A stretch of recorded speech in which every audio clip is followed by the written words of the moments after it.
understanding of this journey to the underworld thing. But we're told with the wave of the swan, Hermes stirred and led them on. The ghost trailed after with high, thin cries. And then we get this amazing epic simile. As bats cry in the depths of a dark-hearted cavern, shrilling, flittering, wild when one drops from the chain, slipped from the rock face while the rest cling tight. So with their high, thin cries the ghosts flocked now, and Hermes the healer led them on, and down the dank, moldering paths, and past the ocean stream they went, and past the white rock and the sun's western gates, and past the land of dreams. Are you hearing it? Past, past, past. In other words, in the same way that Odysseus took a journey, the suitors' souls or ghosts are now taking a journey as well. Again, this is a book of Odysseys. And they soon reached the fields of Astrud, where the dead, the burnt-out wraiths of mortals make their home. There, what do they find? Well, Achilles, Patroclus, Antilochus, the great Ajax too, and Agamemnon and Achilles are having a conversation. Achilles will greet Agamemnon first, and he says at line 25, "You are the one we thought of all our fighting princes, Zeus, who loves the lightning-favored most of all your days, because you commanded such a powerful host of men on the fields of Troy where we Achaeans suffered." And we come back to the beginning of the Homeric poem, the Iliad, where, guess what? Achilles and Agamemnon fought against each other linguistically, remember, not physically, because Athena wouldn't allow it along with Hera.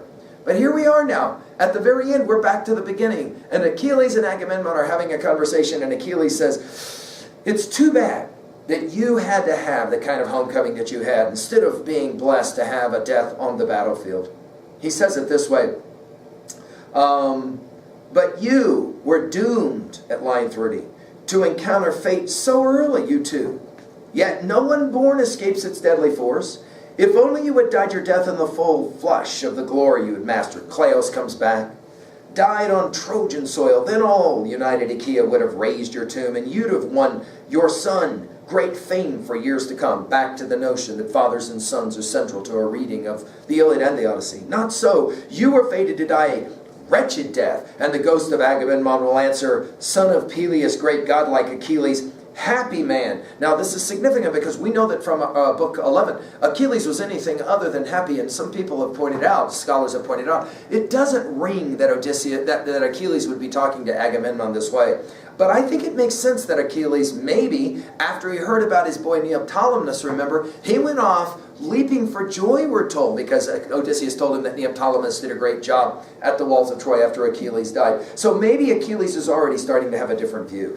"You died on the fields of Troy," Agamemnon says, "a world away from home. The best of Trojan and Argive champions died around you, fighting for your corpse. And you, there you lay in the whirling dust, overpowered in all your power, and wiped from memory all your horsemen's skills. The whole day we fought. We'd never have stopped if Zeus had not stopped us with sudden gales." Agamemnon says, "This is what happened after you died. We cleaned your body. We then heard from your mother Thetis, who really freaked out all of our warriors because she shows up with this scream of sadness. Nestor is the one that counsels, don't worry. This is Achilles' mother, rising from the sea." At line 60, she longs to join her son who died in battle. All of the soldiers, were told, cried for 17 days mourning, and finally at day 18, "We burned your body, and your mother gave us," at line 80, "a two-handled urn, gold two-handled urn." We think about Keats in his Ode on a Grecian Urn when we read these lines. "A gift from Dionysius," she said, "a masterwork of the famous smith." I don't think it's a throwaway that the gift that Thetis gives to have Achilles remembered and the ashes between Achilles and Patroclus is a gift from the great god of theater and storytelling, Dionysius. I don't think that's a throwaway. "My brilliant Achilles," he says, "your bones rested with dead Patroclus, Menoetius' son, apart from those of Antilochus, whom you treasured more than all your other comrades once Patroclus died.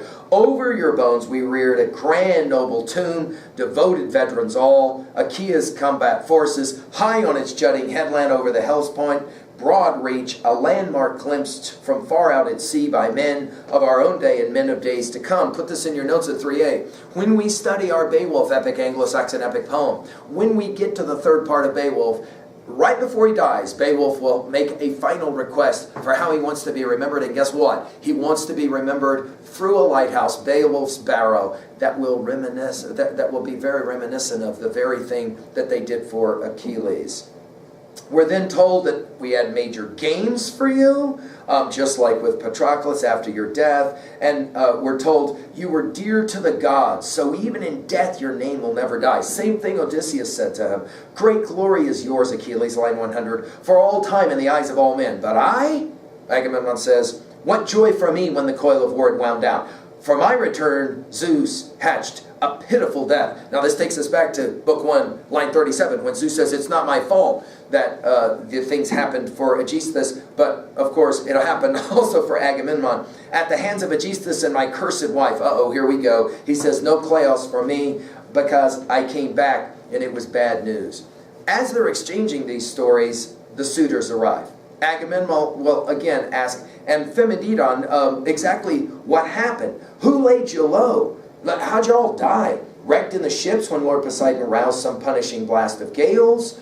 Or did ranks of armies mow you down on land as you tried to raid and cut off herds and flocks, or fought to win their city and take their women? Line 123. It's interesting that the question will be reminding us, oh yeah, usually these men are fighting so that they can get the women, right? Answer me, he says, tell me. And then he says, I was once a guest, your guest, Agamemnon reminds him, when we came to convince Odysseus that it was time to fight. And Odysseus didn't want to come and fight at the walls of Troy, referencing, of course, that Odysseus pretended madness and sowed salt into the ground instead of seed and all of that. Then we get Amphimedon's story. Again, only mentioned one time, book 22, line 298, when he's killed by Telemachus.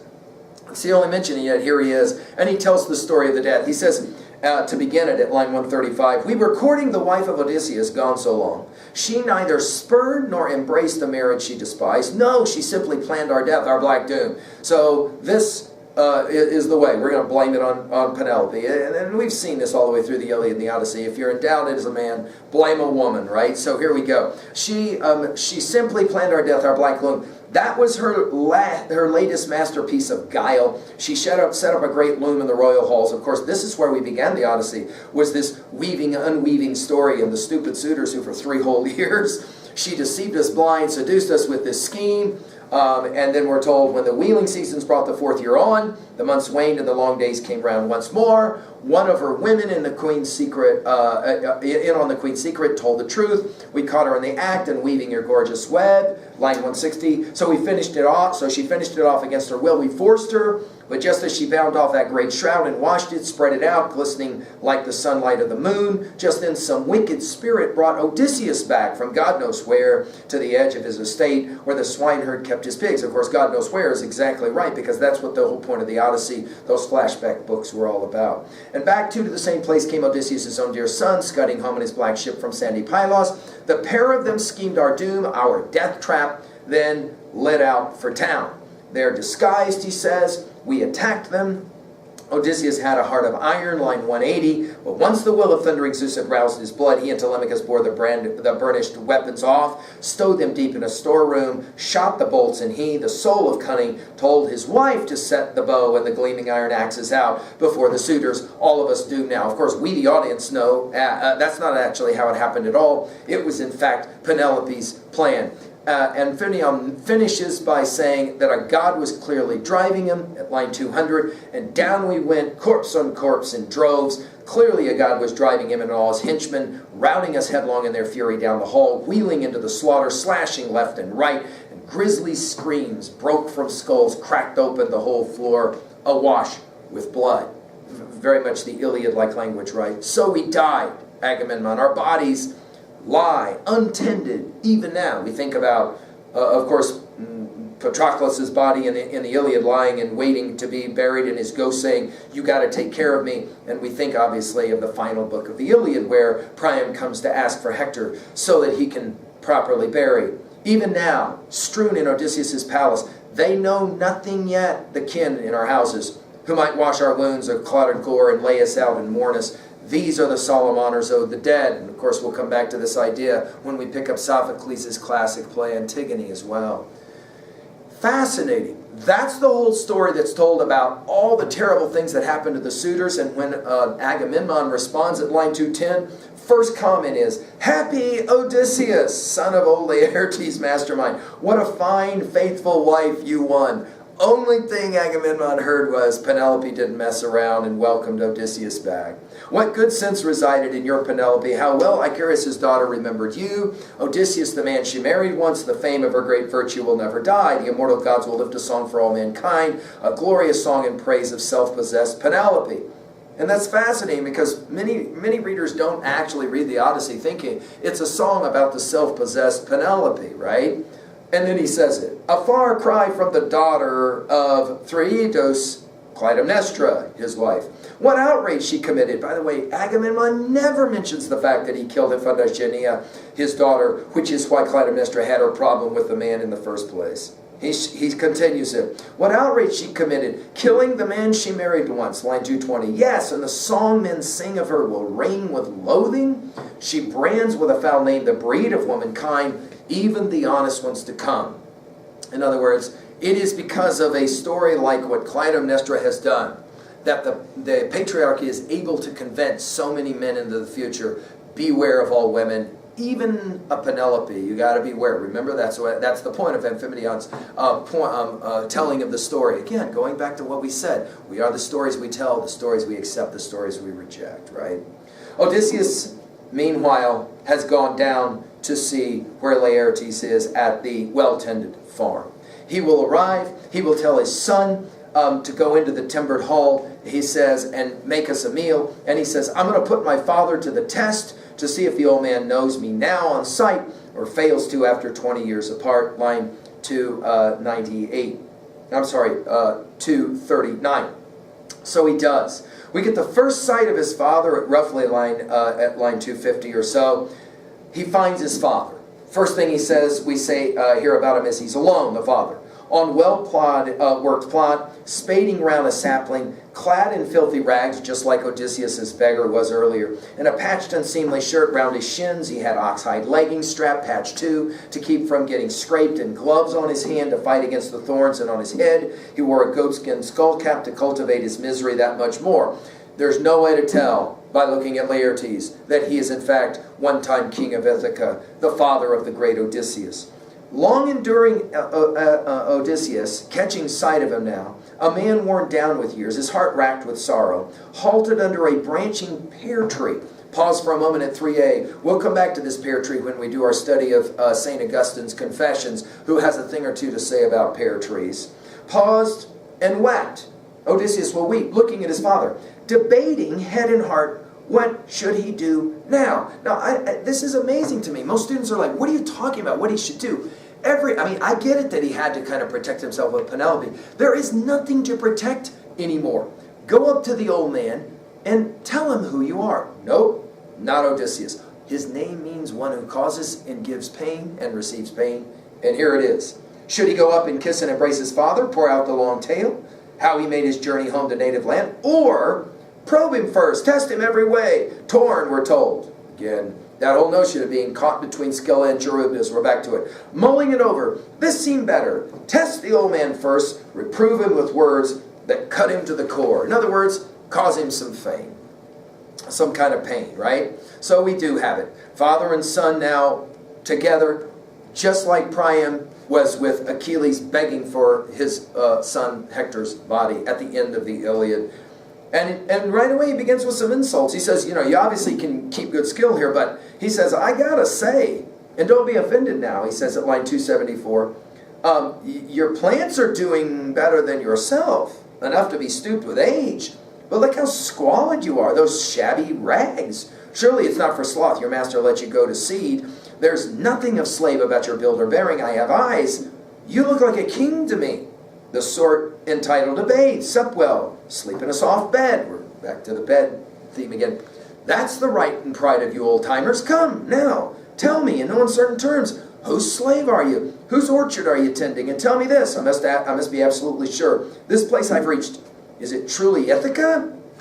And then he says, I met Odysseus once, and he asked at line 293, do you want to hear his story? listen, and we're reminded again, Odysseus just can't let it go. It's like he has to tell one more story. He says, catch my drift. I once played host to a man in my own country. He'd come to my door, the most welcome guest from foreign parts I ever entertained, and he claimed that he was in fact he was the son of Laertes. Well, as Laertes obviously hears all of this, and the fact that Odysseus says, there was all kinds of timmy that I gave to Odysseus when I saw him, including 4 women, perfect beauties, skilled in crafts that he could pick out for himself. And we will then get the word stranger at line 310, and from Laertes, and we'll be reminded that this word stranger has come back. In book 23, we saw it now in book 24. Stranger, the land you've reached is the very one you're after, true. But it's in the grip of reckless, lawless men, and as for the gifts you showered on your guest, you gave them for nothing. But if you'd found them alive here in Ithaca, he would have replied in kind with gift for gift. In other words, Odysseus would have shown Xenia, he's just not here, and entertained you warmly before he sent you off. That's the old custom when one is led the way. That is to say, Xenia is the way it's supposed to be.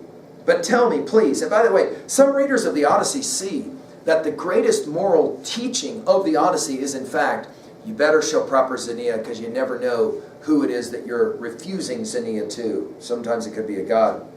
But tell me, please, in no uncertain terms, how many years ago did you host the man, that unfortunate guest of yours, my son? That was a son. I'm sorry, he says it that way. That unfortunate guest of yours, my son, there was a son. Or was he all a dream? So this is the third time now. Telemachus asked this question, Penelope asked this question, and now Laertes will ask the question, was Odysseus real, or was it all a dream? The most unlucky man, taking us right back to the very opening lines of the Odyssey. And then, one last time, the question gets asked to Odysseus, tell me your own story at line 333. Who are you? Where'd you come from? Your city, your parents? Again, mother never mentioned parents. Where does the ship lie moored that brought you here, your hardy shipmates too? Or did you arrive as a passenger aboard some stranger's craft, and men who put you ashore have pulled away? And then Odysseus will say, the whole truth, I'll tell you start to finish. One last story. He says, my name's man of strife instead of man of pain. He says, 5 years ago I saw your Odysseus. And it's at this point that the old father, Laertes, just breaks down and starts crying. And at line 353, at these words, a black cloud of grief came shrouding over Laertes, both hands clawing the ground for dirt and grime, exactly what Priam did after the death of his boy Hector at the end of the Odyssey. He poured it over his grizzled head, sobbing in spasms. And finally, it's at this point, after Odysseus has caused enough pain to the old man, that his heart shudders, a sudden twinge went shooting up through his nostrils. Watching his dear father struggle, he sprang forward, kissed him, hugged him, crying, Father, I am your son, myself the man you're seeking home after 20 years, on native ground at last. Hold back your tears, your grief. Let me tell you the news, but we must hurry. I've cut the suitors down in our own house. I've paid them back their outrage. Vicious crimes. It's interesting that he begins by saying, it's me, Odysseus, but I can't let you cry very long because I need to tell you something. I jacked all the suitors in our house. Odysseus, Laertes will respond, catching his breath. You're truly my son Odysseus home at last? Give me a sign, some proof, I must be sure. Apple doesn't fall far from the tree. When Calypso told Odysseus it's time for you to go bye-bye, he didn't believe her. He's skeptical. Penelope, of course, doesn't believe it immediately and needs a sign. We already commented on these different kinds of signs. Some are physical, some are emotional. Here with Laertes, he gives 2 important signs. The first, obviously, is the scar. You knew that was coming. And the second one will be the trees. Odysseus will share a story about when he was a little boy with his father out here among these trees. His father gave him a bunch of these trees as a gift. A message that we'll come back to. Sons or children, remember the gifts of their parents, right?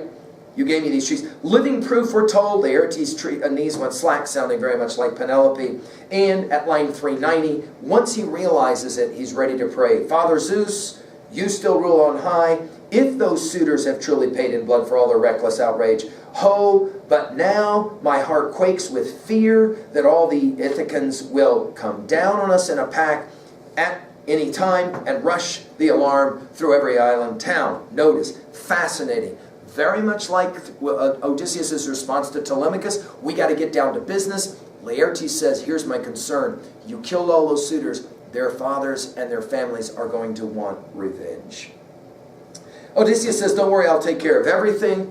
And we, at line 400, go back to the lodge there. Laertes is bathed. Athena makes him look amazing. So amazing that, in fact, Odysseus will say, Father, at line 415 or so, Father, surely one of the everlasting gods has made you taller, stronger, shining in my eyes. And then we have, sounding very much like Nestor, Laertes saying, if only I were the man I was when I sacked the city of Nairiscus, sturdy fortress, out on its jutting cape, I'd have been young in arms. If I had been young in arms last night in our house with harness on my back, a line from Shakespeare's Macbeth, by the way, at the end of that one, harness on my back, standing beside you, fighting off the suitors, how many I would have cut the knees from under, the heart inside you would have leapt for joy. And probably this is the answer why Odysseus does not let Laertes know that he's back, because Laertes would want to be there. He would feel like he needed to be a part of it. They eat.